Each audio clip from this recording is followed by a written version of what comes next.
Ассалаумағалейкум, құрметті ғылым және ауыл арнасының көрермендері. Бүгінгі видеода өте қызықты әрі өзекті тақырып қозғалатын болады. Бұл видеоға арқау болған негізі осыдан бірнеше күн бұрын маған хабарласқан бір бауырымыз, яғни оның айтуы бойынша қазақы ешкіні ұстаған тиімді ме сүтті бағытқа. Және де егер де қазақы ешкіні, яғни өзіміздің қазақстандық ешкіні ұстаса, ол 3 литрден кем сүт берсе, онда ешкіні ұстаудың қажеті жоқ деп айтады. Сол қаншалықты рас деп менен сұраған, және мен ол сұраққа видео ретінде жауап бергім келеді. Видеоның соңында мен өте қызықты мәлімет сіздерге беретін болам, және видеоның соңына дейін көріңіздер. Бұл біздің селекциялық бағытта ұстап отырған ешкілеріміз, яғни қарап тұрсаңыздар, мұнда таза қанды ешкі жоқ. Міне мынау қарап тұрсаңыздар, мынау өте жуан ешкі, етті бағытта ұсталатын ешкі. Бұл жерде міне мынандай соңғы біз сатып алған қара ешкілерді сатып алдық. Бұл ешкілердің бағасын 30 мың теңгеден сатып алдық. Бұрын соңды сауылмаған ешкілерді, яғни біз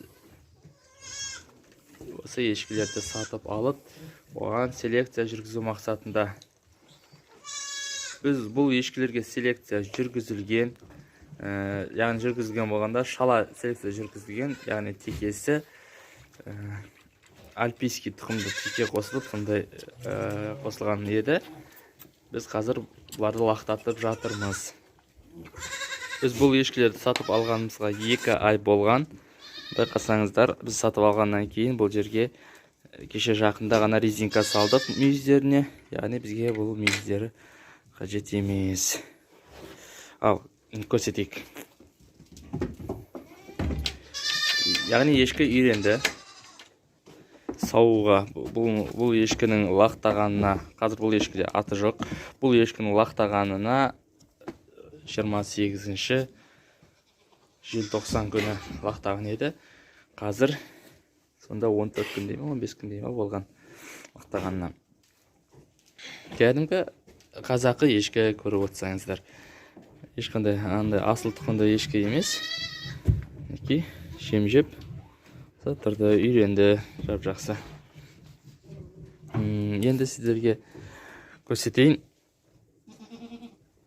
бұл ешкінің желінің.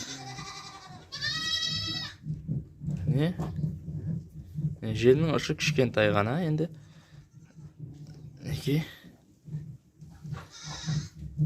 Шыны керек, желінде ешкі. Біз басында таңдаған кезде де желінде ешкі.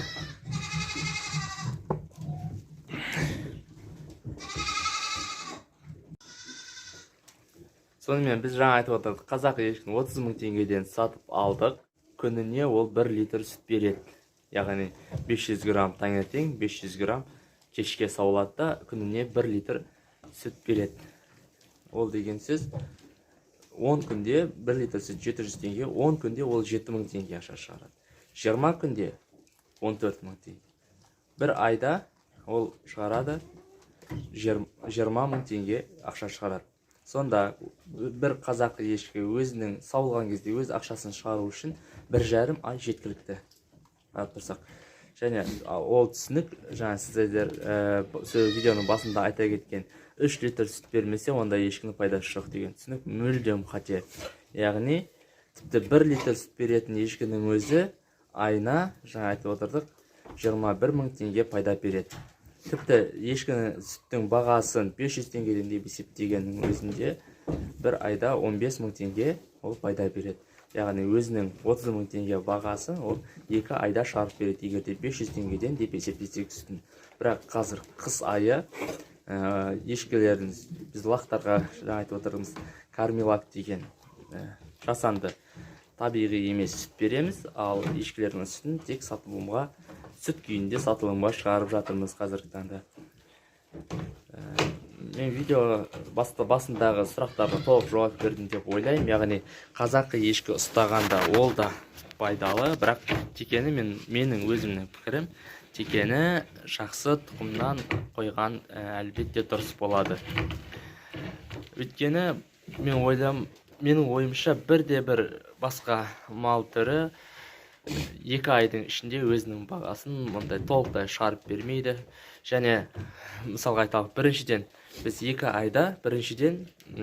айда өзінің бағасын толық 30 мың теңге ақшасын оның ешкінің шығарып ала аламыз. Екінші, ол ешкінің басы аман қалды. Бізде ол ешкіні сойып тастаған жоқпыз. Үшінші, ол ешкі лақтады. Келді де ол ешкі лақтады. Сондықтан да құрметті ағайын, ешкі баққан ағайынға бір мотивация болсын, ешкі осындай, ал ешкі ұстаймын, ешкі бағамын, ешкіні сауамын деп жүрген азаматтарға тек қана алға, ешқандай қорқынышсыз бастауға болады. Сіздермен бірге болған Нұрғиса Қыдырбайұлы. Аман сау болыңыздар.